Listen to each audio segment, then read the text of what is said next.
The United States under President Joe Biden has taken a tougher stance against Russia. On Thursday, Biden said Washington is facing a national emergency, accusing Russia of interference in the 2020 US presidential election and involvement in a major cyber espionage operation.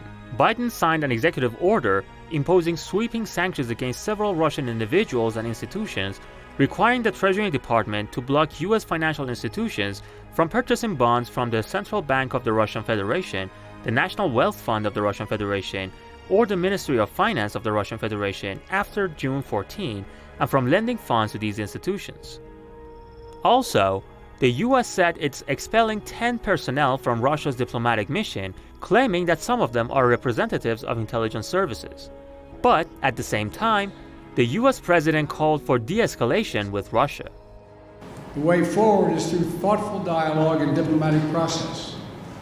The US is prepared to continue constructively to move toward that process. My bottom line is this: where there's an interest in the United States to work with Russia, we should and we will.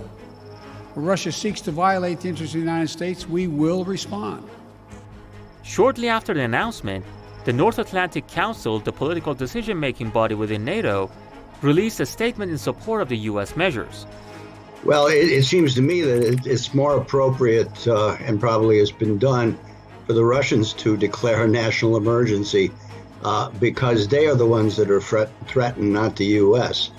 The U.S. is intervening in a crisis which it helped to create through the support given during the Obama years to the color revolution in Ukraine, which was directed primarily against Russia on behalf of the Western intelligence forces, who felt, in the words of Brzezinski, that if Russia loses Ukraine, they become very weak.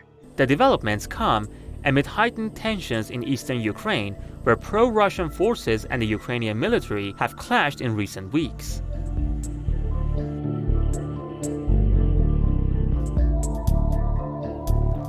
Moscow said it will ban a string of top officials from US President Joe Biden's administration, including his chief domestic policy advisor Susan Rice, from entering Russia. The Russian Foreign Ministry said US Attorney General Merrick Garland, FBI Chief Christopher Wray, Homeland Security Secretary Alejandro Mayorkas, and several other officials will be barred. The ministry said the officials participated in the anti-Russian push of the US politics. The US ambassador to Moscow is also being asked to leave the country. President Vladimir Putin's top foreign policy aide, Yuri Ushakov, has recommended that US envoy John Sullivan leave for Washington to conduct serious consultations. Lavrov said Russia would ask 10 US diplomats to leave the country in a tit-for-tat move. He said the activity of American funds and NGOs in Russia that interfere in the country's internal affairs would also be seized. Lavrov added that Moscow is also considering, quote, painful measures against US businesses in Russia.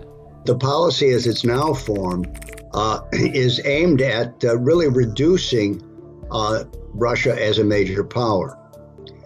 They're doing it primarily economically, but also I think what they want is they will not accept a Russia led by Vladimir Putin, but they want regime change. So it's really to undermine, to create a world in which the United States sets the rules. It appears that the US and Russia are heading towards another Cold War. The possible crisis, however, could prove even costlier than the first for both sides.